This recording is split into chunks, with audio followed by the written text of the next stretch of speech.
রাবিয়া খালা তার বাসার মালিকের বাথরুমে ঢুকে একটা সিসি ক্যামেরা হাতে নিয়ে, কিন্তু সেটা কোথায় লাগাবে সে বুঝতে পারছে না। এদিকে বাসার মালিক বউ বর্ষা এসে দরজায় দাঁড়িয়ে বিরক্ত হয়ে শব্দ করে বলে, কি ব্যাপার খালা, আপনি কখন থেকে বাথরুমে ঢুকেছেন, এখনো বের হচ্ছেন না কেন? রাবিয়া খালা তখন ভেতর থেকে বলে, ম্যাডাম আমার পেট খুব ব্যথা করছে, তার কারণে উঠতে পারছি না, আপনি একটু যান, আমি একটু পরেই আসছি।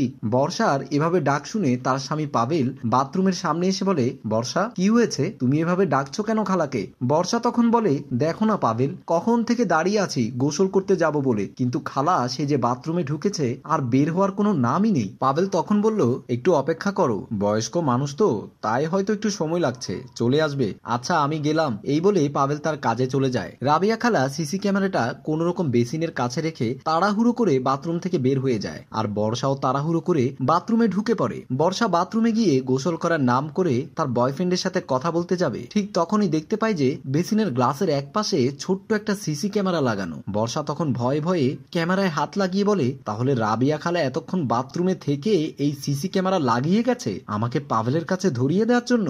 দাঁড়া, আজকে আমি তোকে বাড়ি থেকে বের করার ব্যবস্থা করছি। এই বলে সিসি ক্যামেরাটা হাতে নিয়ে বর্ষা বাথরুম থেকে বের হয়ে যায়, আর তার বেডরুমে বসে বসে চিন্তা করতে থাকে কিভাবে রাবিয়া খালাকে ফাঁসানো যায়। পাবেল অফিস থেকে কোনো একটা জরুরি কাজে বাসায় আসে, এসে ওয়াশরুমের দিকে যাচ্ছিল ফ্রেশ হবার জন্য। তখন বর্ষা তাকে বলে, এই শোনো, তোমার সাথে একটা জরুরি কথা ছিল। পাবেল তার পাশে বসে বলে, বলো কি বলবে? বর্ষা তখন পাবেলের হাতে সিসি ক্যামেরাটা দিয়ে বলে, এই দেখো, রাবেয়া খালা আমাদের বাথরুমে সিসি ক্যামেরা লাগিয়েছে যাতে আমার গোসলের ভিডিও অন্য কারো কাছে পাচার করতে পারে। পাবেল তখন রাবেয়া খালাকে ডেকে বলে, খালা, ও খালা, একটু এদিকে আসো তো।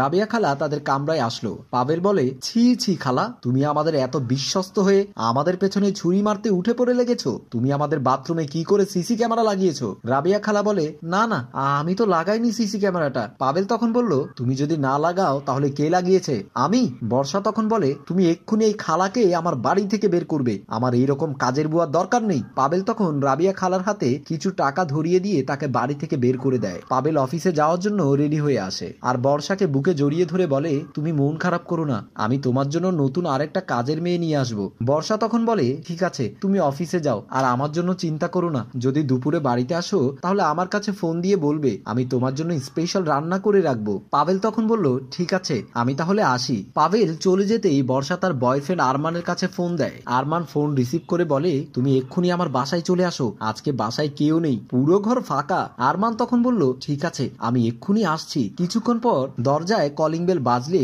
বর্ষা তাড়াতাড়ি করে গিয়ে দরজা খুলে দেয়, আর আরমানকে ভেতরে নিয়ে এসে বসতে দিয়ে বলে, তুমি এখন থেকে পাবেল অফিসে চলে গেলেই আমার কাছে চলে আসবে, কাজের বেটিটাকেও বিদায় করে দিয়েছি, এখন আর কোনো টেনশন নেই।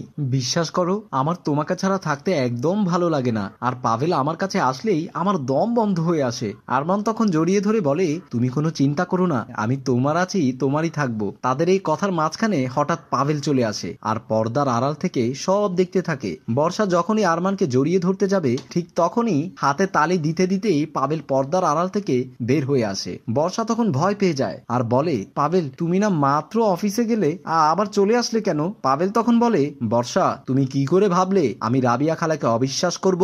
রাবিয়া খালার হাতে আমি ছোট থেকে বড় হয়েছি, উনি কোনো দিনও আমার কোনো ক্ষতি করতে পারে না। আমার কাছে রাবিয়া খালা সব কিছু বলেছে। আমি অফিসে চলে যাওয়ার পর তুমি কি কি করো? আমি সারাদিন অফিসে মাথার ঘাম পাই ফেলে কাজ করি যাতে তোমাকে সুখে রাখতে পারি, আর তুমি আমার কথা চিন্তা না করে আরেকটা ছেলের সাথে আমার বাড়িতে আমার বিছানায় পরকিয়া করো। বর্ষা তখন বলে, পাবেল, তুমি আমাকে ক্ষমা করে দাও। পাবেল তখন বলে, তোমাকে ক্ষমা করার প্রশ্নই আসে না, তবে একটা কাজ করতে পারি, এক্ষুনি তোমাকে আমার ঘর থেকে বের করে দিতে পারি, যাতে তুমি যাকে ভালোবাসো তার হাত ধরেই চলে যেতে পারো। এই বলে পাবেল বর্ষাকে ঘাড় ধাক্কা দিয়ে বাড়ি থেকে বের করে দেয়। এভাবেই আমাদের সমাজে হাজারো সংসার ভেঙে যায় এই পরকীয়ার কারণে। ইসলামে পরকীয়াকে কবিরা গুনাহ বলা হয়েছে, তবুও ছেলে মেয়েরা তাদের স্বামী অথবা স্ত্রীকে রেখে তাদের পরকীয়া চালিয়ে যায়, আর এইভাবেই তাদের সংসার একসময় ভেঙে যায়। দর্শক, আমাদের গল্পটি যদি আপনাদের ভালো লেগে থাকে তাহলে লাইক, কমেন্ট, শেয়ার করে আমাদের সাথেই থাকুন। ধন্যবাদ সবাইকে। রচনায় মঞ্জুর মোর্শেদ, পরিচালনায়